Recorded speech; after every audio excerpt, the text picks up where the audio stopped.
All right, guys, today we've got a special guest, aka Tyler, aka Ojibwe in Mobile Legends, the Supreme Alice in Mobile Legends. I got to meet him in real life. He's my good friend, and we're here eating some tacos. How are you doing, Tyler? I'm doing great. How about you? Oh, fantastic. I mean, we're in front of tacos. I know, right? Those look so good. Yeah, I know. Should we eat first, or like, what's going on?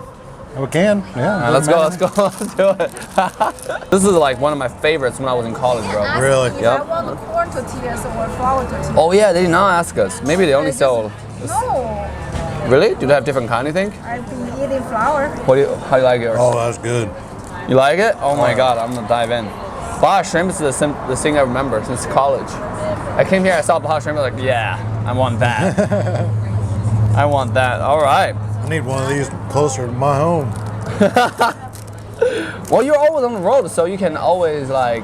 Oh, speaking of that, like, why don't you tell our audience a little bit? Because you always like travel across the entire United States. Yeah. So besides playing Mobile Legends, obviously, what do you do like in real life? You know. So now what I do, I work for an organization called Veterans for Child Rescue. What we go out to do is expose and eradicate child trafficking inside the U.S.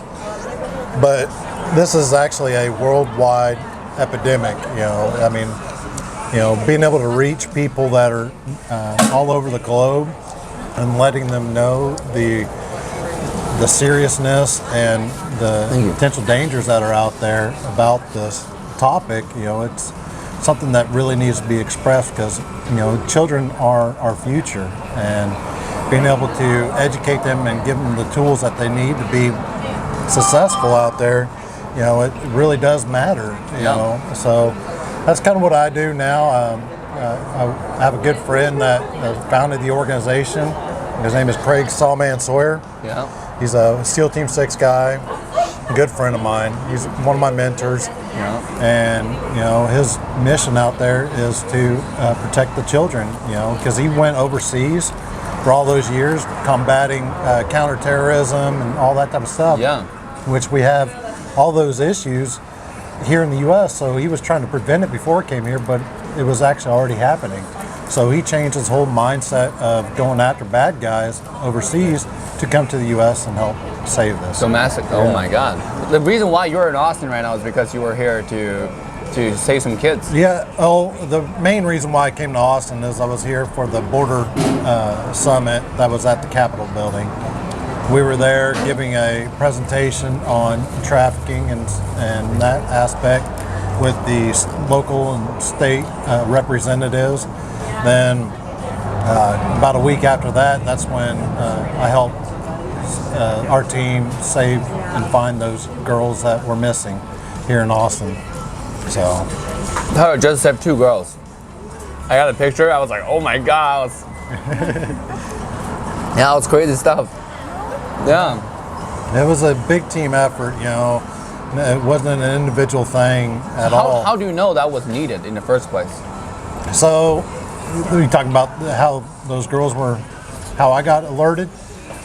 So it was a Friday night, I got the call of saying that there's a potential of a couple girls being run away, and they came to Austin to meet somebody. So I was like, I'm already here.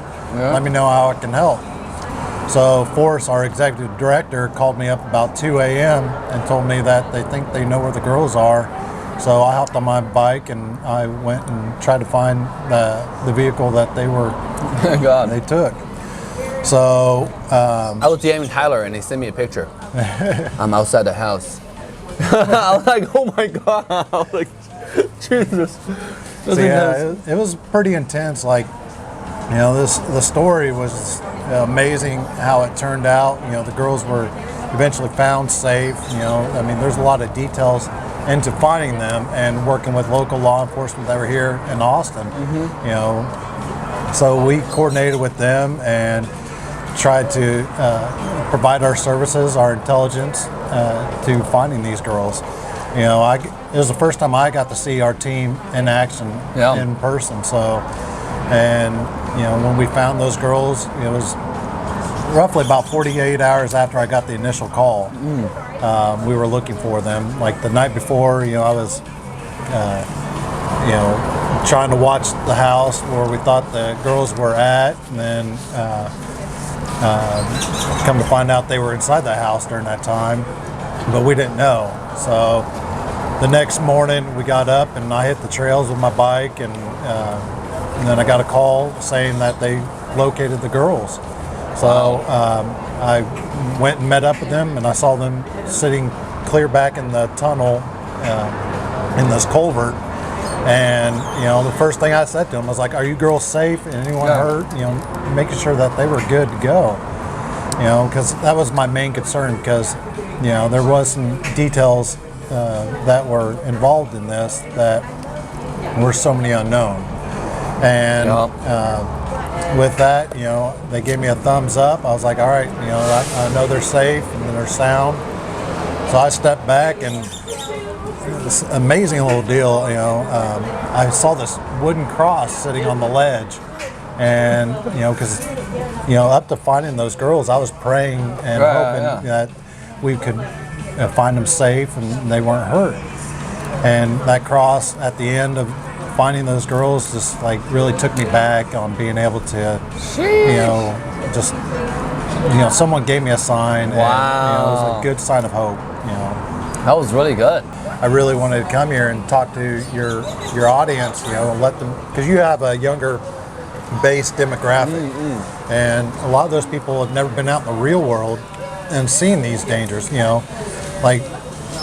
I was deployed, I didn't know the dangers that were, I was always told about it, but until you actually see it for yourself, you just don't know.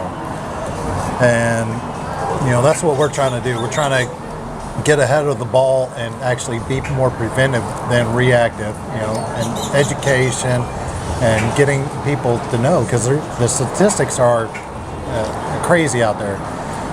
For child trafficking, it's a $38 to $50 billion industry. Yeah. That's more than all pro sports combined. That's your Major League Baseball, your NFL, NBA, soccer, all that stuff. And it's a bigger industry than that. And it's the world's second largest criminal enterprise. And and there's not much coverage on this type of topic because there's a lot of people in power that are involved, and it is what it is. I don't think people even know like this is a real issue. If you live in Austin, Texas, you literally get this Amber Alerts like so often. Yeah. That's crazy. What the hell? Yeah, and one thing that we do to push out some awareness, we have a documentary called Contraland. If you go to contralandmovie.com, it's free. What we do ask is watch it. It is an eye opener. It's a lot of details in there, but once you finish it, share it to your friends and family, because they need to know these types of dangers, and that's how we can get the awareness out there. Is by communicating with one another and let them know the dangers that they can prevent. You guys want to learn more about what we do, go to vetsforchildrescue.org or v4cr.org. We have a bunch of tools on our website that can kind of show you the signs to look out for, grooming, what is grooming. That's a very serious topic, that predators use to manipulate the people that they're trying to convince to turn over. So. All right. And you will find all the links in description, so make sure to go check them out and then really get educated, because like we have a lot of young audiences playing Mobile Legends, a game. It's a fun game, and we have an offline event, and a lot of pro players are going to come over to the offline events in Vegas. So you really want to know about like a lot of those tricks that might actually come your way, because I think it's a real danger. Like in society that we live in, it's dangerous. It is. But okay, lighter note. Yeah, let's hit something else here. Lighter note. Yeah, so you're an Alice main. So can you tell like everybody, how do you get to know Mobile Legends? Because guys, now we're not talking about what Tyler do like for a living, but this guy, let's just say, very, very successful person in real life. So how do you get to know about the game? Because you're right now like retired and helping the world and all that. So how I got involved in the game is I was hanging out with my significant other at the time, and I was bored on a weekend, and I saw the game, and I was like, well, I'm gonna kill some time. So I downloaded it, got kind of addicted to it, like most of us. Yeah. And I had so many heroes that I mained over the course of playing the game. Alpha, Alice. Hayabusa. Hayabusa. There's a lot of great characters in there, and I really enjoyed the game playing it. I don't play it as much anymore, but the experiences that you learn and being able to interact with other people, was really an eye-opening deal for me. Mobile Legends community is a very communicative game that's out there. You can interact with a lot of people. Yeah. So I enjoyed that aspect, and just losing myself. That's the reason why we get into games. We want to forget about the real world for a little bit. Yeah. That's why I played. Okay, well, now you have shifted to a different role, I heard. So tell us about that. Like, why do you make the shift? Oh, man. And what happened? Well, my main Alice got adjusted, and so I really didn't, like the way she played. So I had to switch roles and find my new home. So I'm trying out marksman and stuff when I got time to play. Who's your favorite marksman now? Bruno is probably one of my favorites. Yeah. He's a good hero. He's got plenty good kit, so it's pretty nice. Yeah. All right. Okay. That's gonna be fun. Obviously, me and Tyler are gonna play some games. Whenever I have some time. So make sure to stay tuned for those as well. But remember to follow all those links. Tyler, is there anything else you want to tell the viewers before we close off the interview? We're all going to leave a legacy whether we want to or not, and it's up to us to determine what legacy we are going to leave. There's a lot of people out there hurting and suffering. It's up to us to help lift them up and encourage them to find the help that they need. So, and what we do, we're trying to go out there and be a beacon of hope for the voiceless people that don't have the voice to get out there. So, if you are hurting, talk to somebody. There's plenty of people in this community that will listen to you. So just be an inspiration to others and figure out what legacy you want to leave behind. Sheesh, that's so deep. I don't know how to follow that. That was too good. All right, guys, again, all the links will be in the description, so make sure to go check them out and then prepare yourself, protect yourself. So that's going to be wrap it up for us today. Thank you, Tyler, for the interview. Of course. And then we'll see you guys in the next episode.